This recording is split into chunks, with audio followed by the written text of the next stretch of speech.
سلامتی ہے ان آنکھوں پہ جو ہدایت پہ نظریں جمائے بیٹھی ہیں، سلامتی ہے ان کانوں پہ جو ذکر خیر کے منتظر رہتے ہیں، سلامتی ہے ان قدموں پہ جو ہدایت کی راہ پہ گامزن ہیں۔ السلام علیکم ورحمۃ اللہ وبرکاتہ۔ آپ دیکھ رہے ہیں الف لام میم، میں آپ کا میزبان محمد اویس ربانی تہہ دل سے آپ کو کہتا ہوں خوش آمدید۔ تمام تعریفیں خدائے بزرگ و برتر کے لیے جو تمام جہانوں کا پالنے والا ہے۔ درود و سلام فخر موجودات مقصود کائنات خاتم الانبیاء رحمت اللہ عالمین حضرت محمد مصطفیٰ، آپ کے آل پاک، آپ کے جانثار انصار اور اصحاب پر۔ خواتین و حضرات، ہم سنتے آئے ہیں اور بزرگ لکھواتے پڑھاتے آئے ہیں کہ کتابوں میں یہ معمول سے ایک بچپن کے دور میں گزرا یہ سبق بھولا نہیں ہے آج تک، کہ ایک گاؤں میں ایک بزرگ تھے اور ان کے 7 بھائی تھے، یعنی کہ یہ بیٹے آپس میں۔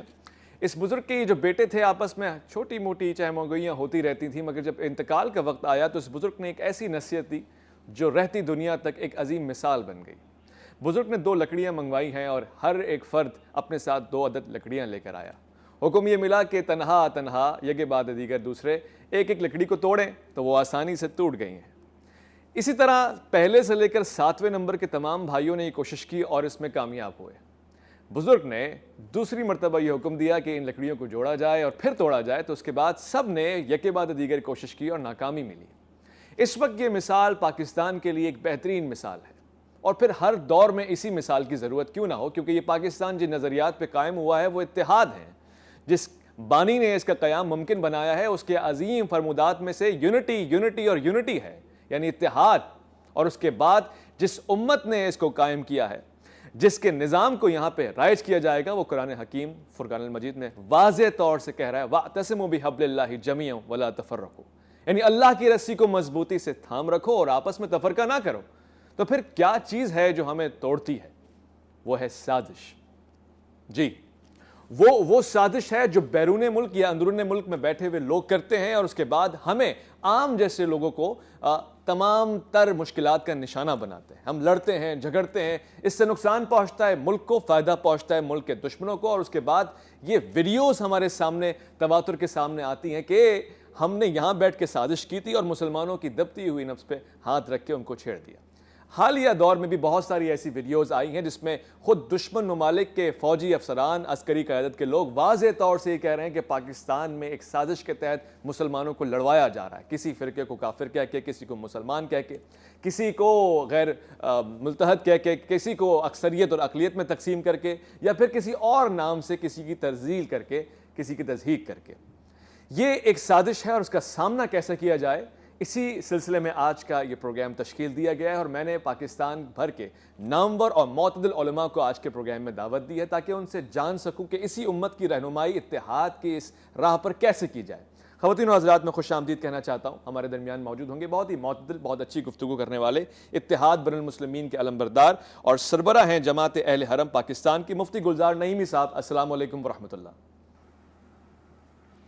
وعلیکم السلام ورحمۃ اللہ تعالی وبرکاتہ۔ خوش آمدید۔ آج کے دوسرے مہمان کو بھی میں سلام کے ساتھ خوش آمدید کہوں گا۔ آپ کی کاوشیں اتحاد بین المسلمین کے لیے بہت ہی روشن ہیں اور بہت ہی اچھا ایک امیج جاتا ہے پاکستان کے، جب میں ایسے علماء کو پروگرام میں لے کر آتا ہوں اور آپ کی گفتگو دنیا بھر میں سنی جاتی ہے۔ سربراہ ہیں متحدہ جمعیت اہل حدیث کے، خوش آمدید کہنا چاہتا ہوں علامہ ضیاء اللہ شاہ بخاری صاحب کو۔ السلام علیکم ورحمۃ اللہ۔ وعلیکم السلام ورحمۃ اللہ وبرکاتہ۔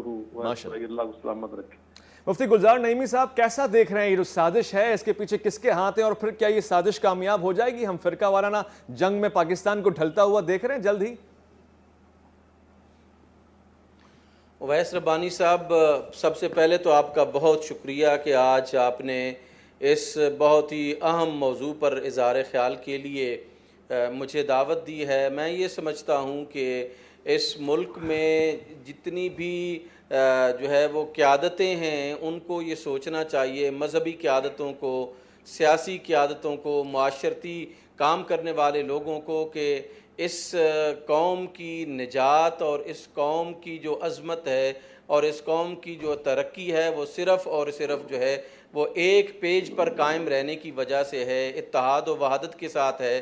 ایک تو اس کا پہلو یہ ہے کہ اس ملک کو اتحاد و وحدت کی جو ہے وہ بہت سخت ضرورت ہے۔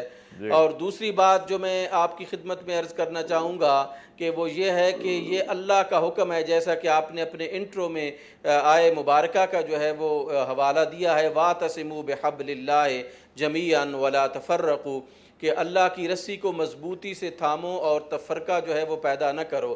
اب یہاں پہ آپ دیکھتے ہیں کہ اللہ کی رسی کو مضبوطی سے تھامنے کا بھی حکم ہے اور تفرقہ بازی نہ کرنے کا بھی حکم جو ہے وہ اللہ سبحانہ و تعالی نے اسی طرح ہمیں ارشاد فرمایا ہے۔ تو ہمیں جو ہے وہ اتحاد اور وحدت کا پیغام جو ہے وہ اس ملک میں عام کرنا ہوگا۔ اتحاد و وحدت کے ساتھ جو ہے وہ تمام لوگوں کو یہاں پہ زندگی گزارنی ہوگی۔ اس میں کوئی شک نہیں ہے کہ آج پوری دنیا کی جو نظریں ہیں وہ پاکستان پر لگی ہوئی ہیں۔ پاکستان اسلام کا قلعہ ہے۔ پاکستان ایک ایسی مضبوط ریاست ہے کہ جس مضبوط ریاست کے سامنے دنیا کی کوئی طاقت جو ہے وہ نہیں کھڑی ہو سکتی ہے۔ اس وجہ سے میں یہ سمجھتا ہوں کہ جتنا اس ریاست میں رہنے والے افراد، مختلف مذاہب سے تعلق رکھنے والے افراد اور مختلف مسالک سے تعلق رکھنے والے افراد جتنے مضبوط اور مستحکم ہوں گے، ایک پیج پر ہوں گے، اتنا ہی میں یہ سمجھتا ہوں کہ یہ ملک ترقی کرے گا، ملک جو ہے وہ آگے جائے گا، اور ملک کی سلامتی کی جو ہے وہ ضمانت ہمارے اتحاد و وحدت کے ساتھ ہے۔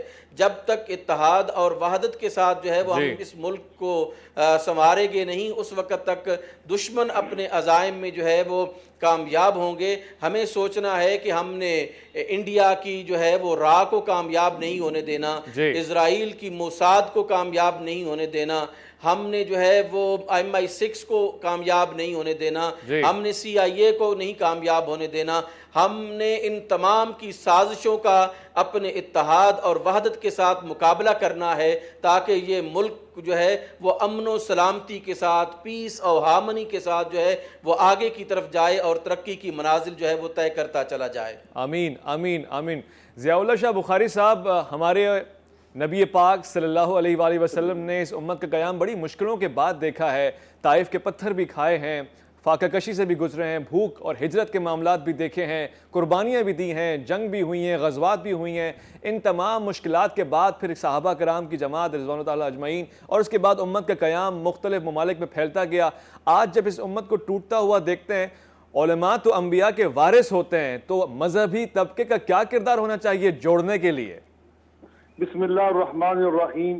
بلا شبہ انبیاء علیہم الصلوۃ والسلام کی دعوت اور بالخصوص سید الانبیاء سرور کائنات جناب محمد مصطفیٰ احمد مجتبیٰ صلی اللہ علیہ وآلہ وسلم کی دعوت اور مشن کے امین اور آپ کے ترجمان اور آپ کے جانشین وہ علماء کرام ہیں، اہل حق ہیں، اور الحمدللہ ان کا مشن ہمیشہ سے وہی رہا ہے جو خود نبی کریم صلی اللہ علیہ وآلہ وسلم کا مشن تھا۔ وہ مشن یہی تھا، انسانیت کے اندر اخوت کو قائم کرنا، انصاف قائم کرنا، مساوات قائم کرنا، خیر خواہی ہمدردی کی فضا کو قائم کرنا۔ اور نبی کریم علیہ السلام نے 23 سال کے مختصر عرصے میں ایک ایسی قوم جن کے بارے میں خود اللہ تعالیٰ ارشاد فرماتے ہیں هُوَ الَّذِي بَعَثَ فِي الْأُمِّيِّينَ رَسُولًا مِّنْهُمْ، اور آگے فرمایا وَإِنْ كَانُوا مِنْ قَبْلُ لَفِي ضَلَالٍ مُبِينٍ۔ وہ اس طرح کے لوگ تھے، لیکن 23 سال سے بھی پہلے کے بارے میں اللہ تعالیٰ فرمانے لگے لَقَدْ رَضِيَ اللَّهُ عَنِ الْمُؤْمِنِينَ، میں ان سے راضی ہو گیا، یہ اللہ سے راضی ہو گئے۔ یعنی نبی پاک صلی اللہ علیہ وسلم کو ایسی قوم بنا دیا، ایسے افراد بنا دیا، دنیا کے بہترین لوگ بنا دیا کہ اللہ ان سے راضی ہونے کا اعلان کر رہا ہے۔ تو یقیناً انبیاء علیہ السلام کے جو جانشین اور نبی پاک صلی اللہ علیہ وسلم کے جو جانشین علماء کرام ہیں، علماء حق ہیں، وہ آج تک 14 سال میں یہی فریضہ انجام دے رہے، وہ انسانیت کی تعلیم و تربیت اور ان کی فلاح اور اصلاح کا فریضہ انجام دے رہے۔ ابھی پاکستان کی ہم بات کر رہے ہیں اور یہاں جو فرقہ واریت کی ہم بات ابھی کر رہے ہیں، ابھی مفتی گلزار رحیمی صاحب نے آپ کے پچھلے سوال کے تناظر میں جو کچھ ارشاد فرمایا، یقیناً کتاب و سنت کی روشنی میں آپ خود بھی انٹرو میں ارشاد فرمایا کہ اللہ تعالیٰ فرمایا وَاعْتَصِمُوا بِحَبْلِ اللَّهِ جَمِيعًا وَلَا تَفَرَّقُوا۔ اللہ نے ہمیں تفریقے سے منع کیا ہے۔ اور فرقہ واریت کیا ہوتی ہے؟ فرقہ الحمدللہ میں کہتا ہوں آج پاکستان میں ہمارے اسلاف کی قربانیوں کو اللہ نے اس انداز سے قبول فرمایا کہ میں علی الاعلان ببانگ دوہل پوری بصیرت کے ساتھ یہ اعلان کرنے لگا ہوں، آج ہمارے پاکستان میں فرقہ واریت موجود نہیں ہے۔ اچھا، یہ جو ہم نظر آ رہا ہے کہ یہ الحدیث ہے، دیوبند ہے، یہ بریلوی ہے، یہ تشیع ہے، یہ فرقے نہیں ہیں، یہ مقاصد فکر ہیں۔ فرقہ کب بنتا ہے؟ جب انسان اصول دین کو چھوڑ دیتا ہے۔ اللہ کے فضل و کرم سے آج بھی تمام مکاتب فکر کے مسلمان اصول دین پر متحد ہیں، متفق ہیں، ان میں ایک ذرے کے برابر، ایک بال کے برابر بھی فرق نہیں ہے۔ اور اصول دین کیا ہے؟ وہ کلمہ شریف ہے۔ اصول دین 5 نمازوں کا فرض ہے وہاں، اور اسی طرح رمضان مبارک کے روزے ہیں، اسی طرح زکوٰۃ کی ادائیگی، حج بیت اللہ، اور قبلے کی طرف رخ کر کے نماز پڑھنا، استقبال قبلہ جسے ہم کہتے ہیں۔ اب مجھے یہ بتلائیں ان اصول دین میں سے کس مسلمان کو اختلاف ہے، کس مکتب فکر کا اختلاف ہے؟ جب وہ اصول دین میں اکٹھے ہیں، اصول دین میں متحد ہیں، تو پھر کہ یہ کہاں سے آ گئے؟ یہ باقی جو ہے نماز کس طرح ہم نے پڑھنی ہے، رفع الیدین کر کے پڑھنی ہے، بغیر رفع الیدین کے پڑھنی ہے، ہاتھ باندھ کے پڑھنی ہے، ہاتھ چھوڑ کے پڑھنی ہے، یہ جو چیزیں یہ فقہی مسائل ہیں، یہ تشریح اور تعبیر کا اختلاف ہے۔ ایک حدیث پاک کی تشریح میں ہمارا اختلاف جو ہے، یہ تو سچی بات ایک بہت بڑی نعمت ہے۔ اس اختلاف کی برکت سے ہمارا اسلامی لٹریچر بنا ہے، ہمارا جو اسلامی فقہ کا اتنا عظیم لٹریچر ہے، دنیا کی کسی قوم کے پاس، میں کہتا ہوں ایک طالب علم کی حیثیت، دنیا کی کسی قوم کے پاس یہ چیز موجود نہیں۔ ایسے ہی ہے، ایسے خوبصورتی ہے۔ یہ باغ میں موجود مختلف رنگوں کے مختلف مہک والے پھول ہیں، جس سے باغ کو تقویت ملتی ہے، خوشبو میں اضافہ ہوتا ہے، رنگ و رونق بڑھتی ہے، اور پھر آنے والا یہ محسوس کرتا ہے کہ گلشن چمک رہا ہے، دمک رہا ہے، یہ گلشن اسی طرح آباد رہے گا۔ مگر کچھ لوگ ہیں جو اس باغ میں آگ لگانا چاہتے ہیں، اور بدقسمتی سے یہ جو آتش ہے یہ پھول کی کلیوں سے نکل کر آ رہی ہے، پتیوں سے نکل کر آ رہی ہے۔ اس پہ مزید بات ہوگی، ایک مختصر سے وقفہ لے رہے ہیں الف لام میم میں، آپ کا انتظار رہے گا، کیونکہ بڑے خاص سوال کرنے والا ہوں۔ کب یہ ممکن ہوگا کہ ان مساجد میں، امام بارگاہوں میں سب کے سب ساتھ مل کے نماز پڑھ سکیں گے؟ اور اس سازش کا مقابلہ اگر کرنا ہے تو پھر ایسا ممکن بنانا پڑے گا۔ آپ کا الف لام میم میں انتظار رہے گا۔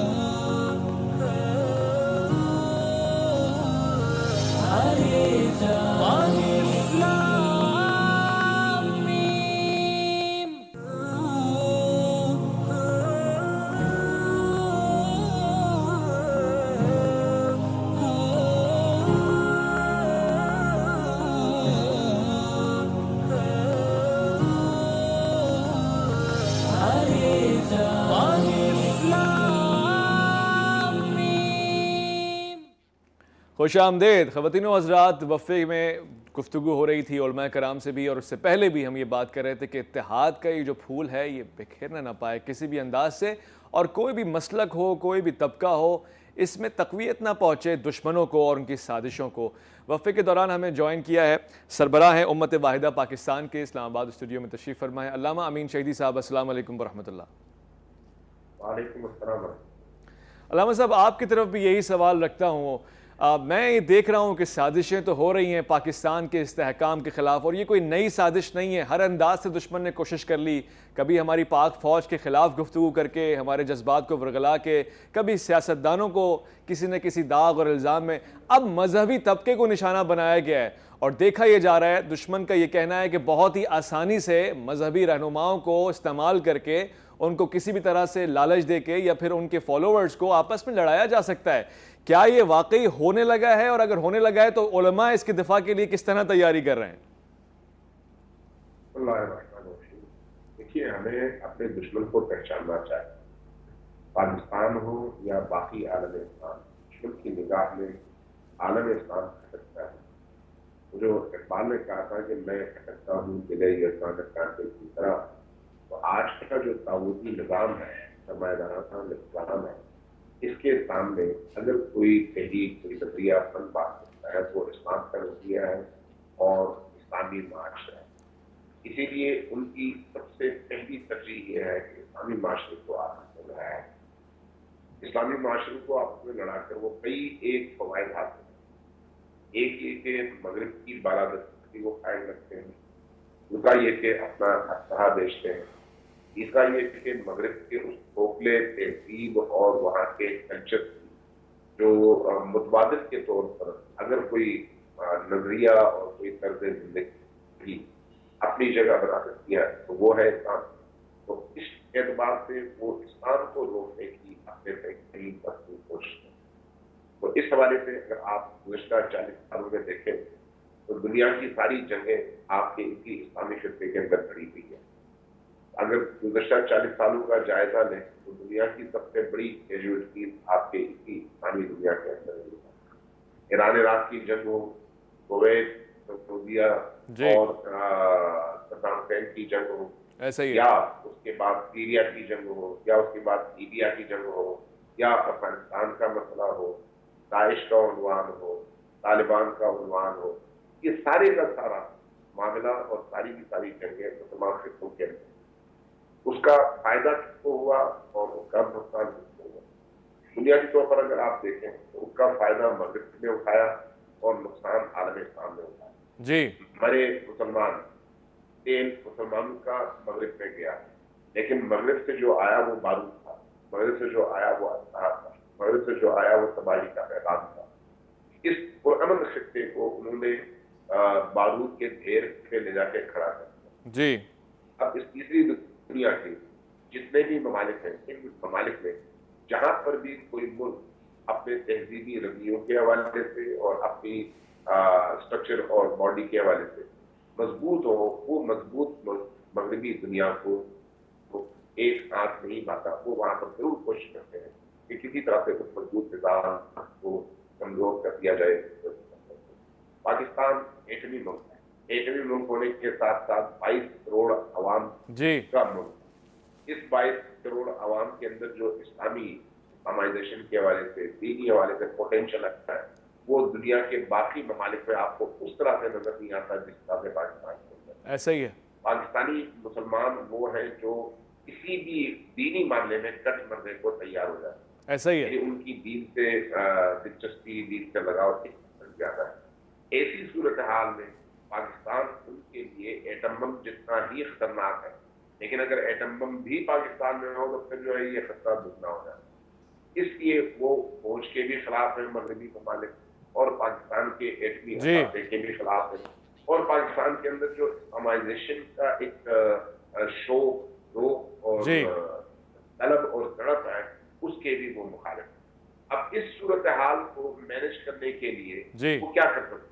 کیا کرتے ہیں؟ بہترین رستہ یہی ہے کہ مسالک کو مسالک کے مقابلے میں کھڑا کرو، بالکل، کہ آپس کے اختلافات کو اجاگر کرو، کہ ایسے ڈالتے چلے جاؤ مولوی کی جیب میں، وہ زبان مولوی کی ہو، احادیث اس کی زبان پہ ہو، لیکن مفادات اور اہداف وہ مغرب کے ہوں. یہی کچھ گزشتہ اس عرصے میں ٹھیک فرما رہے ہیں علامہ صاحب، آپ ٹھیک فرما رہے ہیں، مگر یہ سازشیں کوئی نئی تو نہیں ہیں، یہ سازشیں کوئی نئی تو نہیں ہے. میں مفتی گلزار نعیمی کی طرف آتا ہوں یہی سوال لے کے. یہ تو سازشیں ہم نے 80 کی دہائی میں بھی دیکھی ہیں، 70 کی دہائی میں بھی دیکھی ہیں. ہم تو اب نبرد آزما ہونے کے لیے تیار ہو جانا چاہیے ہمیں کہ کس طرح دشمن ہمیں لڑواتا ہے، اور ہم ویسے ہی انداز سے بار بار لڑتے ہیں، ویسے ہی ایک دوسرے کے دشمن بن جاتے ہیں. تو پرانی سازشیں ہیں، حل کوئی نیا نکل آئے گا مفتی صاحب؟ دیکھیے جی، اس سلسلے میں میری گزارش یہ ہے کہ ہمیں، میرے دوستوں نے جو کچھ کہا ہے میں معذرت خواہ ہوں کہ مجھے جو ہے وہ صحیح طور پر سمجھ نہیں آیا، لیکن میں اس حوالے سے اپنا نقطہ نظر یہ عرض کرنا چاہوں گا کہ ہمیں ان سازشوں پر جو ہے بحیثیت قوم نظر رکھنا ہوگی. آپ دیکھتے ہیں کہ CIA کے ایک سینئر آفیشل نے جو ہے مائیکل شوئر نے یہ بات کہی ہے کہ ہم جو ہے وہ شیعہ سنی اختلافات جو کو گہرا کر کے ہم اپنے مقاصد جو ہے وہ حاصل کرنا چاہتے ہیں. ہم نے جو ہے وہ عراق میں یہ کچھ حاصل کیا ہے، اور اسی طرح دنیا کے تمام مسلم ممالک میں یہ جو ہے وہ فرقہ واریت کو بڑھا کر جو ہے وہ اپنے مقاصد حاصل کرنا چاہتے ہیں. پاکستان یا اسلام کا جو دشمن ہے وہ براہ راست جنگ کرنے کا اب متحمل نہیں رہا. اب ہمارے اندر سے ہی کچھ غداروں کو جو ہے وہ نکال کر جو ہے وہ ہمیں آپس میں جو ہے وہ لڑانا چاہتا ہے. یہاں پہ آپ دیکھتے ہیں پاکستان میں مذہب جو ہے وہ بڑی مضبوط بنیادوں پر قائم ہے، مذہبی روایات جو ہیں وہ بڑی مضبوط بنیادوں پر قائم ہیں. تو ان مختلف مسالک کو آپس میں لڑا کر جو ہے وہ اہل مذہب کو جو ہے وہ یہاں پہ کمزور کرنے کی ایک بہت بڑی سازش جو ہے وہ تیار کی جا رہی ہے. اور آپ نے درست کہا ہے کہ ہم 80 کی دہائی سے جو ہے وہ اس کو جو ہے نا وہ فیس کر رہے ہیں. ہمیں جو ہے وہ ایک مضبوط حکمت عملی کے ساتھ اس کے مقابلے میں آنا چاہیے تھا. اہل مذہب کی جو ہے نا وہ میں خدمت میں یہ گزارش کرنا چاہوں گا، علماء و مشائخ کی خدمت میں یہ گزارش کرنا چاہوں گا کہ یہاں پر جو ہے وہ چھوٹے چھوٹے جہلا کی باتوں کو جو ہے وہ لے کر ایک بہت بڑا فتنہ بپا کر دیا جاتا ہے، حالانکہ عملی دنیا میں جو ہے وہ ایسے افراد کی کوئی اہمیت نہیں ہے، علم کی دنیا میں ایسے افراد کی کوئی اہمیت نہیں ہے، لیکن چونکہ وہ پلانٹڈ لوگ ہوتے ہیں، ہمارے دشمنوں کے پلانٹڈ لوگ ہیں، اسلام دشمنوں کے، اور اسی طرح پاکستان دشمنوں کے پلانٹڈ لوگ ہیں، اس وجہ سے جو بیرونی میڈیا ہے وہ بھی اس کو جو ہے وہ ہوا دیتا ہے، اور کچھ اندر سے بھی ہمارے میڈیا کے لوگ جو ہیں وہ ہوا دیتے ہیں، جس کی وجہ سے یہ جو اختلاف ہے وہ اور گہرا ہوتا چلا جا رہا ہے، اور یہ ایک ایسی انیمیٹی ڈیولپ ہو رہی ہے، ایک ایسی انیمیٹی ڈیولپ ہو رہی ہے جس کا جو ہے وہ کوئی جواز نہیں بنتا۔ ہمیں اپنی صفوں میں گھسے ہوئے جو لوگ ہیں ان پر جو ہے وہ نظر رکھنا ہوگی۔ صفوں میں گھسے ہوئے لوگوں پہ نظر رکھی ہوئی ہے، مگر بات یہ ہے کہ صفوں میں گھسے ہوئے لوگ نظر بھی نہیں آ رہے اور اپنا کام بھرپور انداز سے کر رہے ہیں۔ بہت مشکل ہو گئی ہے مفتی صاحب۔ میں سمجھتا ہوں کہ کسی نہ کسی طریقے سے علماء کو اگر پاسبل ہو تو سڑکوں پہ آ کے، ٹیلی ویژن پہ آ کے، مساجد میں، امام بارگاہوں میں جا کے کسی نہ کسی طرح سے استحکام کا، یونٹی کا، اتحاد کا کوئی پیغام دینا چاہیے، اس کی بڑی ضرورت ہے۔ ضیاء اللہ شاہ بخاری صاحب، کیا یہ ممکن ہے؟ دشمن تو سازشیں چل رہا ہے، کر رہا ہے، مگر دشمن کی سازشوں کو ناکام بنانے کے لیے علماء ہاتھوں میں ہاتھ ڈال کے، زنجیر بنا کے، یا کسی دوسرے انداز سے اتحاد کا کوئی ایسا جھنڈا لہرائیں کہ جس سے پاکستان کو استحکام ہو، یعنی مذہبی اتفاقات اور اختلافات کو یک طرف رکھتے ہوئے، پاکستان کو مد نظر رکھتے ہوئے کہ پاکستان کے استحکام ہو سکتا ہے، ہم سب ایک دوسرے کے ساتھ کھڑے ہوں اور پاک فوج کے ساتھ کھڑے ہوں، ہم اپنی حکومت کے ساتھ کھڑے ہوں اور عوام کے ساتھ کھڑے ہوں۔ کیا یہ ممکن ہو سکتا ہے کسی طرح سے ضیاء صاحب؟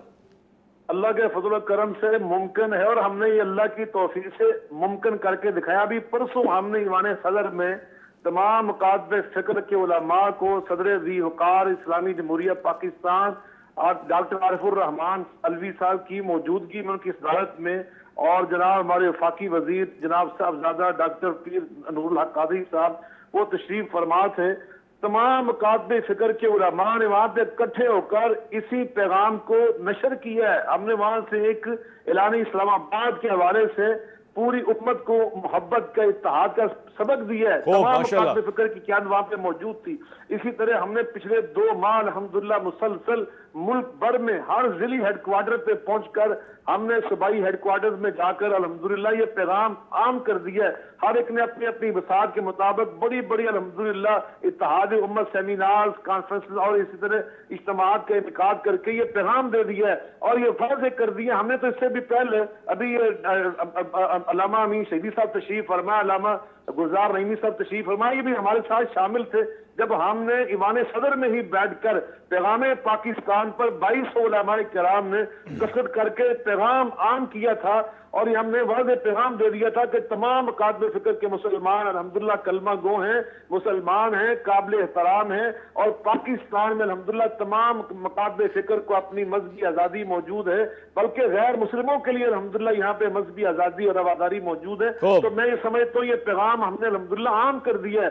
ابھی ہم نے جو اعلان اسلام آباد کیا ہے اس میں اللہ کے فضل ہم نے یہ اعلامیہ دیا، اس میں تمام مکاتب فکر میں پیر نقیب الرحمان صاحب بریلی مسلک کی بہت بڑی شخصیت ہے، اسی طرح علامہ عارف وادی صاحب شیعہ مسلک کی بہت بڑی شخصیت ہے، علامہ طاہر اشرفی صاحب بہت بڑی دیوبند کی شخصیت ہے، میں وہاں حدیث کی نمائندگی کے لیے موجود تھا، بہت بڑے بڑے پیر صاحبان اس میں تشریف فرما تھے، سب نے ہاتھوں میں ہاتھ ڈال کر یہ پیغام دے دیا ہے، اور ہم نے یہ الحمدللہ واضح کر دیا۔ بھی جو نعیمی صاحب ارشاد فرما رہے تھے پہلے، حضرت امین شہیدی صاحب ارشاد فرما رہے تھے، وہ لوگ بے نقاب ہو چکے ہیں، اور میں یہ واضح کہنا چاہتا ہوں نبی کریم علیہ الصلوۃ والسلام کے ارشاد گرامی ہے کہ جب قیامت قریب ہوگی اس کی نشانیوں میں سے ایک اہم نشانی یہ کہ اتخذ الناس رؤوسا جہالا وَإِذَا سُئِلُوا فَأَفْتَوْا بِغَيْرِ عِلْمٍ فَضَلُّوا وَأَضَلُّوا، کہ قیامت کی نشانیوں میں سے ایک نشانی ہے کہ لوگ دینی زعماء اور مذہبی رہنما ان لوگ کو بنا لیں گے کہ جو دین کے علم سے بے بہرا ہوں گے، وہ عالمی جاہل ہوں گے، وہ اپنی جہالت کی بنا پر لوگ کو گمراہ کریں گے۔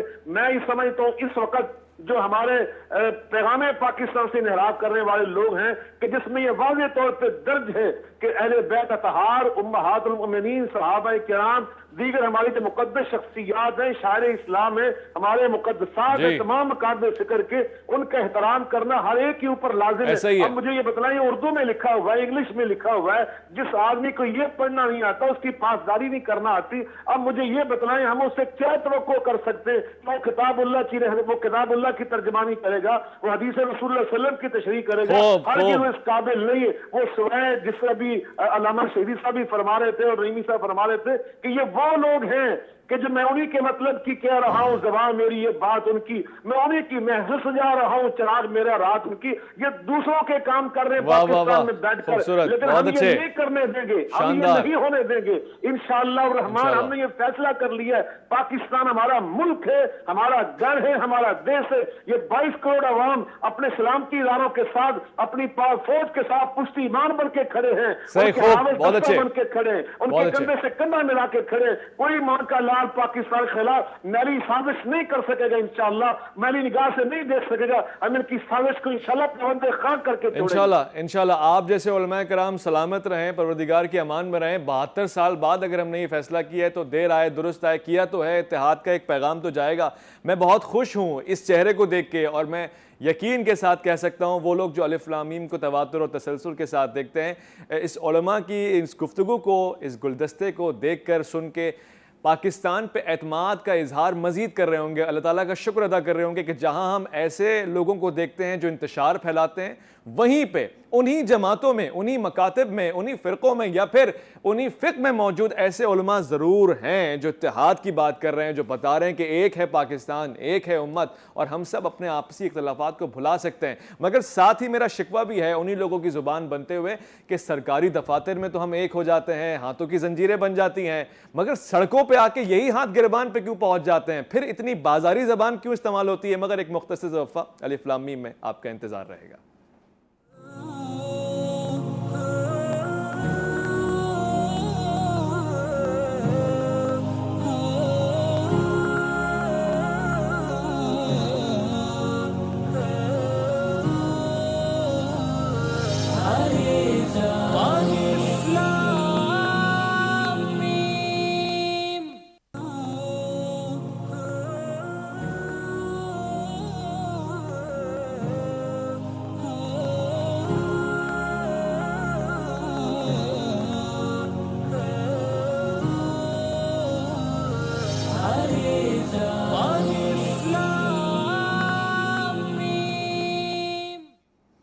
الف لام میم میں آنے کے لیے خوش آمدید۔ ایک بار پھر سے وفے کی طرف ہم گئے تھے، بات ہو رہی تھی اتحاد بین المسلمین کے اوپر، اور پھر علماء کا کردار کیا ہونا چاہیے، اس انتشار سے بچنے کے لیے کیا پالیسی اختیار کرنی چاہیے۔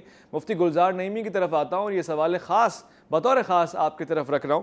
مفتی صاحب، آپ دیکھ رہے ہیں کہ حضرت علامہ اقبال نے ایک شعر کہا تھا، مجھے یاد آ رہا ہے کہ بدل کے بھیس پھر آتے ہیں زمانے میں، گرچہ پیر ہے آدم جواں ہیں لات و منات۔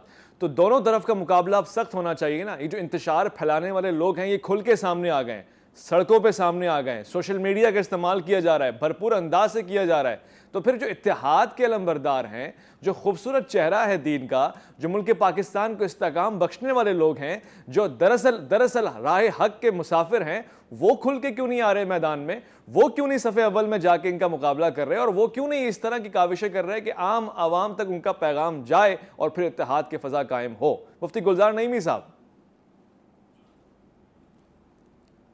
الحمدللہ جو اتحاد و وحدت کی بات کر رہے ہیں وہ مسجدوں میں بھی کر رہے ہیں، ممبروں پر بھی، محراب پر بھی، اور سڑکوں پر بھی، ہر جگہ پر انشاءاللہ تعالیٰ آپ کو نظر آئیں گے۔ جیسے کہ برادر مکرم جناب سید ضیاء اللہ شاہ بخاری نے فرمایا ہے کہ ہم تو ہر جگہ پر اتحاد کا پیغام لے کے جا رہے ہیں۔ ابھی پچھلے یہ جو گزشتہ اتوار تھا، یہاں پہ ہم نے ضلع اٹک میں ایک بڑی کانفرنس کی ہے جس میں تمام مکاتب فکر کے لوگوں کو بلا کر جو ہے وہ وحدت کا پیغام ہم نے پہنچایا ہے۔ بڑے گراس روٹ لیول تک جو ہے وہ ہم یہ کانفرنسز کر رہے ہیں، یہ اکٹھ کر رہے ہیں، یہ مجلسیں کر رہے ہیں، تاکہ جو ہے وہ ایک لے مین کو بھی یہ پیغام پہنچنا چاہیے کہ یہ جو افتراق کا ایجنڈا ہے، یہ جو انتشار کا ایجنڈا ہے، یہ اسلام کا ایجنڈا نہیں ہے، یہ اسلام مخالف قوتوں کا ایجنڈا ہے، یہ اسلام دشمنوں کا ایجنڈا ہے، یہ پاکستان دشمنوں کا ایجنڈا ہے، یہ ہمارے ریاستی اداروں کے دشمنوں کا ایجنڈا ہے۔ اس وجہ سے ہم تو بالکل گراس روٹ لیول پر جو ہے وہ جا رہے ہیں۔ اسی طرح جو ہے وہ ہری پور میں انشاءاللہ ہم جو ہے وہ کانفرنس کرنے جا رہے ہیں. یہ کمنگ جو اتوار ہے یہاں پہ ہم انشاءاللہ تعالی اسلام آباد میں ایک بڑی کانفرنس تمام مکاتب فکر کے جید علماء کرام کو بلا کر جو ہے پورے پاکستان کو پیغام اتحاد و وحدت جو ہے وہ دیں گے. اور تمام ایسا نہیں ہو سکتا دخل معقولات کے لیے معذرت، ایسا نہیں ہو سکتا کہ ایک بین الاقوامی بلکہ میں کہوں گا کہ ایک تاریخ ساز فتویٰ دیا جائے کہ اس وقت ان حالات میں کوئی بھی کسی کو بھی دیوار سے لگا رہا ہے، کسی مسلک کے لیے زبان کشی کر رہا ہے، کوئی ایسا جملہ کس رہا ہے تو وہ دراصل وہی اس جملے میں آئے گا جو وہ کہہ رہا ہے. کوئی ایسا نظام، کوئی ایسا فتویٰ کہ اتحاد کی سب سے زیادہ ضرورت ہے اور امت مسلمہ میں کسی بھی مسلک کو جس کو قانون اور پاکستان کی شریعت مسلم سمجھتی ہے کسی کو بھی ایسے جملے نہیں کہنا چاہیے. کیا یہ ممکن ہے؟ علماء اتفاق رائے سے کوئی ایسا فتویٰ دے سکتے ہیں؟ جی کیوں نہیں ممکن جناب. میں جہاں پہ بھی یہ کانفرنسز ہو رہی ہیں اسی قسم کا پیغام جا رہا ہے. ایوان صدر میں جو کانفرنس ہوئی ہے اسی طرح ہمارے پاس ایک بہت ہی بہترین ڈاکومنٹ پیام پاکستان کی صورت میں جو ہے وہ موجود ہے. اصل میں امپلیمنٹیشن کی ضرورت ہے. جب تک ہم امپلیمنٹیشن نہیں کریں گے ان چیزوں کی اور قانون جو ہے وہ آئینی ہاتھوں سے ان فرقہ پردازوں سے نپٹے گا نہیں، اس وقت تک جو ہے وہ یہ چیز درست نہیں ہو سکتی. میں یہ سمجھتا ہوں کہ کڑی سزائیں دینی چاہیے فساد فی الارض بپا کرنے والوں کو اور فرقہ ایجاد کرنے والوں کو، فرقہ وارانہ فسادات بپا کرنے والوں کو جو ہے وہ کڑی سزا دینی چاہیے. کیونکہ یہ صرف اسلام کی مخالفت کا مسئلہ نہیں ہے، یہ پاکستان کی بقا کا مسئلہ ہے، یہ پاکستان کے استحکام کا مسئلہ ہے. بالکل ایسے ہی سچ فرمایا آپ نے. علامہ امین شہیدی صاحب، یہ گفتگو آپ کے سامنے ہے اور آپ دیکھ رہے ہیں تمام مسالک بالخصوص یہ علماء کافی سنجیدہ ہیں اس حوالے سے. مگر یہ تو بات ہو گئی غیر ملکی اور پھر دشمنان پاکستان کے بنائے ہوئے منصوبے کو. اس منصوبے پہ جو عمل پیرا ہیں، وہ جو ہماری صفوں میں کالی بھیڑیں ہیں، خاص طور سے کسی بھی مسلک میں ہوں، وہ ان کو کیسے روکا جائے؟ اس کا کوئی لائے عمل بنایا ہے؟ کسی طرح سے ان کو دور رکھا جائے عوام الناس سے، لاؤڈ اسپیکر سے، مائک سے، ممبر سے، مساجد سے، امام بارگاہوں سے؟ کوئی سختی اس کے لیے برتنے کی ضرورت ہے؟ کوئی لائے عمل ہے ہمارے پاس؟ یہ ایک حساس موضوع ہے اس حوالے سے کہ جن کے پاس ممبر ہیں وہ اپنے ہی مسلک کے مراکز کی بات سننے کو تیار نہیں ہوتے جی، اور جن کے پاس فتنہ گری کا پیغام ہوتا ہے وہ محلے کے اوباش چند جوانوں کو لے کے سڑکوں پہ نکل آتا ہے اور پھر اس کے بعد وہ افراتفری مچتی ہے کہ الامان والحقیق. جی، ایسی صورتحال میں مختلف مسالک کے جو معتدل علماء کرام ہیں، رہبران دینی ہیں، لیڈرز ہیں، قائدین ہیں، ان کی ذمہ داری بنتی ہے کہ یہ مل بیٹھیں اور اس مسلک کے اندر جو لوگ ایسے انحرافی عقائد رکھتے ہوں یا فتنہ انگیزی کرتے ہوں یا معاشرے کو فتنے میں مبتلا کرتے ہوں شدت پسندی کے فروغ کے ذریعے سے، ایسے لوگوں سے مکتب کی لا تعلقی کا اظہار کریں اور ان کے بارے میں واضح طور پر فتویٰ اور واضح طور پر لائے عمل دینے کی کوشش کریں. اگر یہ کام مختلف مسالک کے مراکز انجام دیں تو یقین جانیے اس کے بعد وہ جو فتنہ انگیزی کرنے والا گروہ ہے وہ خود بخود آئسولیٹ ہو جائے گا اور معاشرے سے کٹنے پر مجبور ہو جائے گا. جب تک ہمارے مراکز دینی مدارس ہوں، مساجد ہوں، وفاق ہائے علماء ہوں مدارس کے حوالے سے یا دیگر ادارے یہ اپنی اس خطیر ذمہ داری کو نبھائیں نہیں بلکہ آدھا طوطا آدھا بٹیر والی بات کریں اور جہاں پر ضرورت پڑے ان کو اپنے بغل میں بٹھا لیں، جہاں پر ضرورت پڑے ان سے دوری اختیار کر لیں، تو نہیں، اس طرح سے کام نہیں چلے گا. تو اس کے لیے ضروری ہے کہ تمام مکاتب فکر جو پاکستان کے اندر 5 وفاق ہیں مدارس کے، ان کی بہت بڑی ذمہ داری بنتی ہے. اور اسی طرح سے یہ جو پیغام پاکستان کا ایجنڈا تھا جس کو بڑے اچھے انداز میں لے کر چلا گیا لیکن گزشتہ 2 سالوں میں اس کے عملی نتائج سے قوم محروم رہی. اگر اب تک اس پر عملی طور پر کام ہو چکا ہوتا اور اس کو گراس روٹ لیول پر لے جایا جاتا، مساجد کی سطح پہ لے جایا جاتا، نتیجتاً جیسے ابھی کل علماء کی ایک بیٹھک ہوئی ہے 40 سے زیادہ علماء کی، تو اس طرح کی بیٹھکوں اور اس طرح کی نشستوں کا انعقاد نچلی سطح پہ بھی کیا جاتا. بہت خوب، یہی میں چاہ رہا ہوں. نچلی سطح پہ لے جا کے محلے کی سطح پہ، یونین کونسل کی سطح پہ، تحصیل کی سطح پہ اس طرح کی نشستوں کے اہتمام کے ذریعے سے اس ایجنڈے کو پروموٹ کیا جاتا. اگر اس ایجنڈے کو، اسی پیغام پاکستان کے ایجنڈے کو میڈیا کے ذریعے سے، سوشل میڈیا کے ذریعے سے اس طرح سے پروموٹ کیا جاتا ہے کہ ہر موبائل رکھنے والے بندے تک یہ میسج پہنچ سکے، تو یقین جانیے گزشتہ 1 سال میں جو کچھ ہوا ایسا بالکل بھی ایسا نہیں ہوتا. بالکل آپ نے سچ فرمایا، ایسا ہی ہے، بہت مناسب ہے. انجام دینے والوں کو جتنا مجرم سمجھتا ہوں ایسا ہی ہے، ایسا ہی ہے. کم مجرم ان لوگوں کو نہیں سمجھتا جن کے ہاتھ میں طاقت تھی اور جو یہ کام کر سکتے تھے اور انہوں نے تساہل برتا اور اپنی اس ذمہ داری کو ضروری تھا ایسے لوگوں کا تعاون کرنا. علامہ صاحب ایک قرارداد میں لینا چاہتا ہوں، پروگرام میں اب شاید لمحے رہ گئے، چند سیکنڈز رہ گئے، ساتھ بہت ہی کم ہیں. میں ایک قرارداد لینا چاہتا ہوں، اگر ممکن ہو ہاں یا نہ میں میری رہنمائی کیجیے گا. پہلے ضیاء اللہ شاہ بخاری صاحب، کیا یہ ممکن ہے کیونکہ جو بچہ مدرسے میں جاتا ہے، یونیورسٹی میں جاتا ہے، وہاں ہی اس کو یہ سبق نہ سکھایا جائے کہ اتحاد کتنی بڑی شے ہے، کتنی بڑی ضرورت ہے استحکام پاکستان کے لیے، امت کی وحدت کے لیے. ہمارے مدارس میں، کالج، یونیورسٹیز میں کیا ایک سبجیکٹ اتحاد بین المسلمین کا پڑھانا چاہیے حب الوطنی کے ساتھ؟ کیا یہ ممکن ہے، ہو سکتا ہے؟ ہاں یا نہ میں رہنمائی کیجیے گا. بالکل ہو سکتا ہے اور ہوتا ہے. اور میں یہ بتا دوں، آپ بار بار فتوے کی بات پوچھ رہے ہیں، پیغام پاکستان فتویٰ ہے، وہ ہمیں فتویٰ دیا ہوا ہے لا نکفر احدا من اہل القبلہ. اس فتوے ہم نے سائن کیے ہوئے ہیں کہ جو بھی کلمہ گو ہے وہ مسلمان ہے. لیکن یاد رکھیے، جیسے ابھی شہیدی صاحب فرما رہے تھے کہ جو شر پسند چند عناصر ہیں وہ یوٹیوب کے اوپر بھی بے نقاب ہیں، وہ سوشل میڈیا کے اوپر بے نقاب ہیں، وہ سارے معاشرے کے اندر بے نقاب ہو چکے ہیں. ان کے ساتھ نیشنل ایکشن پلان کے تحت سختی سے نپٹنا یہ اب ہمارا حکومت کا بھی فرض ہے. حکومت اگرچہ اپنی سطح پر ہر ضلع کے اندر امن کمیٹیوں کے اجلاس انعقاد کر کے اور بین المسلمین کے اجلاس کر کے یہ پیغام دے دیا ہے کہ ساری امت ایک ہے، ہم سب متحد ہیں، مسلمان ہیں، اکٹھے انشاءاللہ الرحمن. اور کسی بھی اس طرح کے جو لوگ ہیں، اور یقین جانے ربانی صاحب میں آپ کو یقین دلاتا ہوں، یہ وہ لوگ اللہ کی قسم اٹھا کے کہتا ہوں، کوئی مبالغے سے نہیں کہہ رہا، یہ قرآن پاک کا سادہ ترجمہ نہیں جانتے.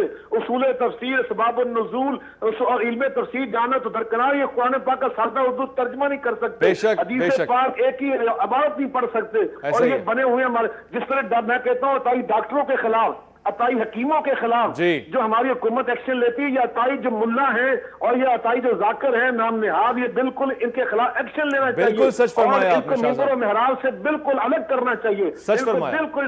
اور ہمارے میڈیا کا بھی یہ فرض ہے، میڈیا کے اوپر بھی بہت سارے لوگ بڑی تعداد میں ہم نے دیکھے کہ جو ایک حدیث پاک کی بات نہیں پڑھ سکتے. سچ فرمایا آپ نے شاہ صاحب. سچ اور سچ، ایک ایک جملہ سچ ہے، ایک ایک حرف سچ ہے، ایک ایک بات سچ ہے. میں انتہائی شکر گزار ہوں آج علماء کرام کا. علامہ امین شہیدی صاحب آپ کا خصوصی طور سے شکریہ، مفتی گلزار نعیمی صاحب آپ کا خصوصی طور سے شکریہ، اور شاہ صاحب آپ کا بہت بہت شکریہ. آپ نے اپنا قیمتی وقت بھی دیا، قیمتی رائے بھی دی، اور پھر اس امت کی قیمت لگنے سے بچا لی. یہ جو ہمیں دشمن قوتیں خریدنا چاہتی ہیں، توڑ کے ڈیوائیڈ کر کے رول کرنا چاہتی ہیں، آپ نے حق ادا کیا ہے اس مسند کا، اس ممبر کا کہ جس پہ آپ بیٹھتے ہیں، جس سے آپ خطابت کرتے ہیں. پروردگار آپ تمام علماء کو اور ایسے علماء کو ہمیشہ زندہ و آباد رکھے، ایسے سامعین کو، ناظرین کو، اور ایسے سننے والے اور عمل کرنے والوں کو ہمیشہ چاق و چوبند رکھے اور ان کا فالوور بنائے، کیونکہ یہی ایک نجات کا راستہ ہے. میں آخری جملہ کہہ کے گفتگو تمام کرنا چاہتا ہوں. میں نہیں مانتا، میرا دل نہیں مانتا کیا گزرتی ہوگی جب ایک ایک کو چن کے مسلمان بنایا جا رہا ہوگا. کتنی مشکلوں سے سلمان، قمبر، حضرت عمر، دیگر اصحاب رضوان اللہ تعالیٰ اجمعین اسلام لائے ہوں گے، اور پھر اسی امت کو یہ کہا جا رہا ہوگا جب بڑی ہو جائے کہ امت پھیلے، شادیاں کرو، بچے کرو، اور اس کے بعد جب شادیاں اور بچے ہو جائیں تو کہا جائے فلاں کافر ہے، فلاں الگ ہے. یہ وہ مزاج نہیں ہے جو امت کا مزاج ہونا چاہیے تھا. خدا را اپنے فرقے کو مضبوط بناتے بناتے امت کو کمزور نہ کر دیجیے گا. پاکستان کو مضبوط بنائیں، اپنی سرحدوں میں احتیاط کریں. فیس بک ہو، کوئی اور سوشل میڈیا اسٹریم ہو، احتیاط کریں کوئی بھی جملہ کہنے سے. آپ اپنا بہت خیال رکھیے گا، اپنے آس پاس کے لوگوں کا بہت خیال رکھیے گا، اور سب سے بڑھ کے خیال رکھیے گا پاکستان کا، اسلام کی نظریات کا اور اس کی حدود کا. اللہ کی امان میں.